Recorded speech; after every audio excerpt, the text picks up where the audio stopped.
Babers, what's up? How we doing? Break week. I feel like it's always a break week nowadays, and it's tough, but that's just kind of how it is. Oda needs his rest to make and craft this beautiful story. Um, but it is definitely frustrating, but that definitely plays into some of the points that I'm going to make. So I was going to make a video today on kind of Emu's powers and him being the hub of the Gorosei and kind of how that all works when he was affected by Emeth releasing um, Joy Boy's hockey, the Conquerors that sent them back and kind of ended the arc of Egghead as far as we know. I think that this is the end of Egghead and we're going into a transitionary period. But at the same time, I wouldn't be surprised if we had a couple little leftover chapters of cleaning up this island and doing this or that, as we do with just about every single arc. But with the Olympics kind of coming to a close, I've enjoyed it. I hope you guys have been watching a decent amount of it, but it has been great. But this is kind of bouncing off another video that I made a little while ago talking about how One Piece is going to make it to 2030, which is about 6 years in the future. I know that Oda was talking about how he plans to end it within the next, I think he said 3 years, maybe last year or 2 years ago. But that's a load of malarkey. And it's always been, and I kind of explained why then. But this is me just saying that by 2028, we're still going to be active. We're still going to be very busy during the next Olympics. I think things are really going to start to close down.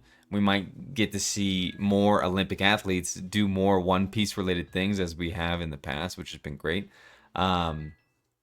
But there's just so much left to talk about still to this date. But one of my biggest points on why we're still going to be active in 2028 is the fact that, do you know how long Egghead lasted? Now, when you look at Egghead, it seems like a shorter arc. It seems like an arc that was like, okay, that was pretty quick. Obviously, it's following Wano, so our perception on that fact is kind of a bit dull. But Egghead started 2 years in the past. 2 years in 1 month. In September, you can look it up. September of 22 is when Egghead started, which is kind of insane because it does feel like it's been quick. I do feel like we've been getting breaks, but I mean, we could say the same thing during Wano.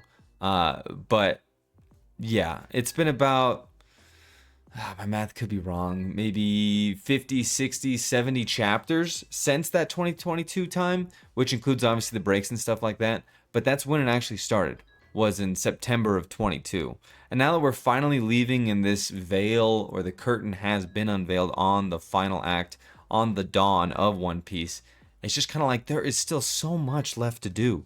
And one of the biggest things was the chapter, not the last one, but the one previous to the last one, just showing all the faces and all the players that are in play for finding the One Piece.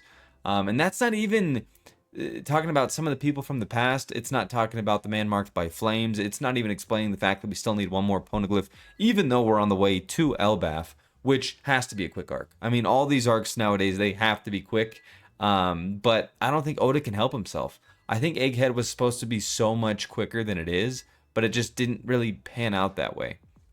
And it's just because there was so much information that needed to come across, needed to just kind of set the foundation for what the final arc is going to be. Because Egghead, at the end of the day, didn't really tell us that much. It didn't. It didn't. It had. I mean, especially recently, Vegapunk being the mouthpiece of this is what is at stake. This is what has happened in the past. This is kind of what the Void Century is, but we still don't know the will of D. We don't really know exactly what Gold Roger's part in that was, what happened with Joy Boy. We already knew about the Ancient Kingdom, but all in all, not a lot to go off of. We kind of just were stated what we already knew at the end of the day. And this was a 2 year arc, And I think Egghead, in a lot of ways, almost has to be shorter than Elbaf, from as much as Elbaf's been hyped up. I mean, I'm rereading One Piece right now, as you can tell from the shelf, but in Sabaody, there is so many giants. Thriller Bark talks about giants. Sabaody, there's a giant slave, and he's like, if I ever see you guys again, I'll repay that. Enies Lobby, you got Oimo and Kashi, who are obviously in this right now, but they're all going to be heading back. And I think there's going to be a bit of an information drop. Saul as well. Elbaf is full of so many important characters, not only to the story as a whole, but to the character development of so many other people. Usopp, Robin. I think even Frankie's gonna play a decent role in Elbaf, but there's just so much that has to happen there, and we're kind of coming to the end.